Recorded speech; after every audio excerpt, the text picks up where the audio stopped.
Baik, assalamualaikum warahmatullahi wabarakatuh. Jadi di sini saya akan menjelaskan tentang hasil proyek kita bertiga tentang analisis kritis jurnal pengembangan sistem dan antarmuka. Jadi presentasi ini menganalisis dua jurnal terkait pengembangan sistem dan perancangan antarmuka, menyoroti metodologi, efektivitas, persona, dan skenario, serta implikasinya dalam konteks proyek sistem interaktif di Indonesia. Ini kita susun oleh saya sendiri, Imada Abdul Halim dengan NIM 001, dan teman saya Ihsan Abdillah Aldini dengan NIM 004, dan juga Davina Cahya Afifah dengan NIM 048. Selanjutnya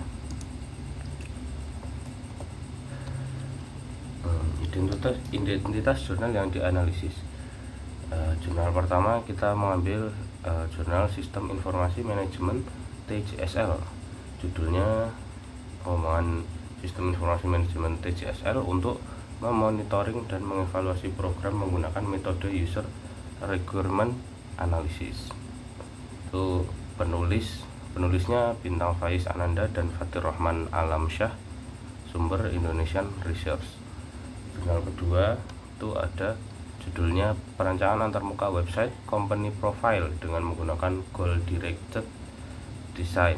Penulisnya Raden Febrian Aji Pratama Putra dan juga Andi Reza Perdana Kusuma dan Almira Syauli. Sumbernya Jurnal Teknik Informatika dan Sistem Informasi, Jatisi volume 12 nomor 2. Selanjutnya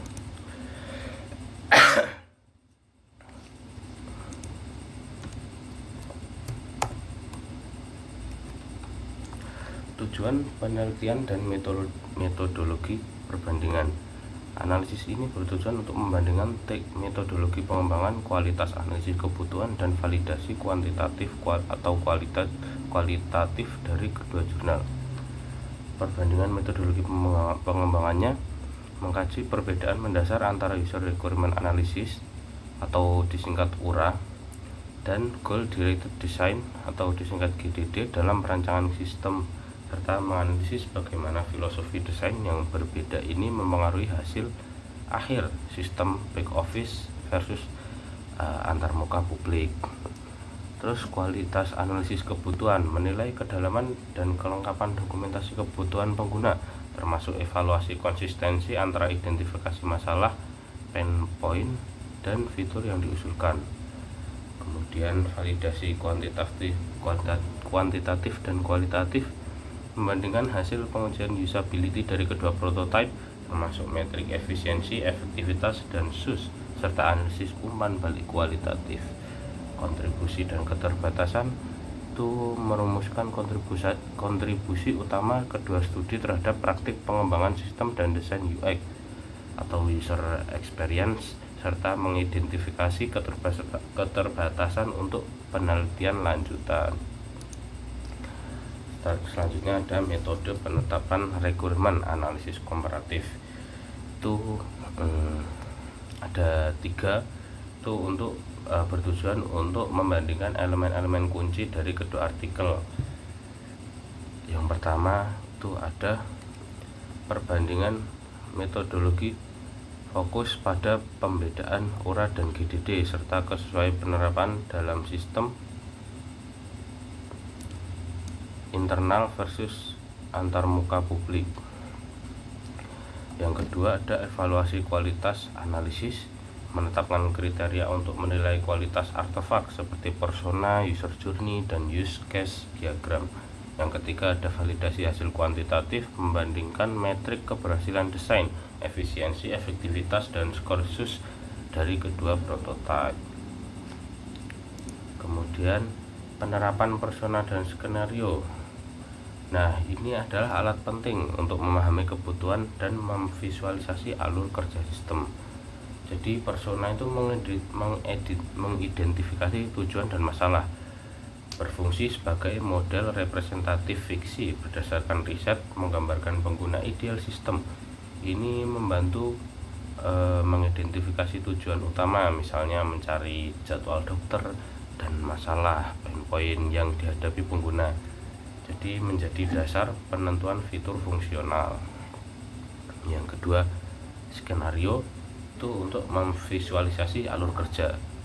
Nah, skenario termasuk user journey dan konteks. Skenario adalah narasi atau diagram yang menggambarkan interaksi persona dengan sistem langkah demi langkah.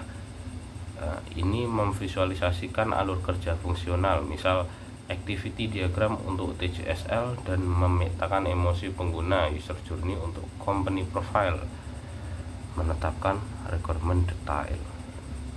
Selanjutnya akan dijelaskan oleh teman saya. Efektivitas persona dan skenario dalam memahami kebutuhan pengguna. Persona dan skenario terbukti sangat efektif dalam membantu memahami kebutuhan pengguna, mengubah data abstrak menjadi representasi konkret, dan memetakan pengalaman pengguna. Yang pertama, persona menghadirkan pengguna nyata. Mengubah data kebutuhan abstrak menjadi representasi manusia konkret, memungkinkan tim desain berempati dan fokus. Ini menghindari asumsi dan mendefinisikan tujuan pengguna sebagai requirement primer. Yang kedua, skenario dan user journey. Memetakan pengalaman. Efektif memetakan alur interaksi dan memprediksi masalah potensial.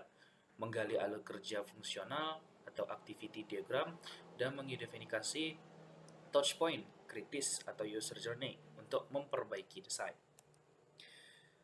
Lanjut, kelebihan dan kekurangan pendekatan URA dan GDD. User Requirement Analysis atau URA di artikel 1 Sistem TJSL.